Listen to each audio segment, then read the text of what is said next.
সম্ভব হবে না। আপনারা বাংলাদেশের যে স্বাস্থ্যের যারা আছে, যারা আপনার স্বাস্থ্যমন্ত্রী সহ শুরু করে অন্যান্য যারা হত্যাকর্তা আছে, তাদের দৃষ্টি আকর্ষণ আপনারা করেন। আপনারা যে যার জায়গা থেকে আপনারা সরকারের প্রতি আহ্বান জানান, সরকারের প্রতি বিনীত অনুরোধ জানান যে ভাই 24 ঘন্টা ডায়াগনস্টিক সেবা চালু করতে সরকারি হাসপাতালে, এটা তো কোনো সমস্যা না।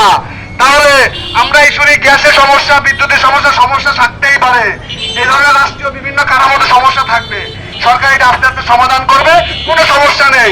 কিন্তু 24 ঘন্টা ডায়াগনস্টিক সেবা চালু করতে তো কোনো সমস্যা নাই, তাহলে এইখানে কেন এত তালবাহানা, এইটা কেন চালু হচ্ছে না, এটার পিছনে কারা আছে? আপনারা সরকারের কাছে আহ্বান জানান, আপনি যে যার জায়গা থেকে, আপনার হাতে একটা ফোন আছে, সোশ্যাল মিডিয়া আছে, আপনি কথা বলুন, ক্যামেরাটা অন করে কথা বলতে পারেন না, তাও কথা বলুন, আপনার জন্য কথা বলুন। আপনি সুবিধা না পাইলেও আপনার পরবর্তী একজন সুবিধা পাবে। এই জায়গা থেকে আমাদের বের হয়ে আসতে হবে। 24 ঘন্টা ডায়াগনস্টিক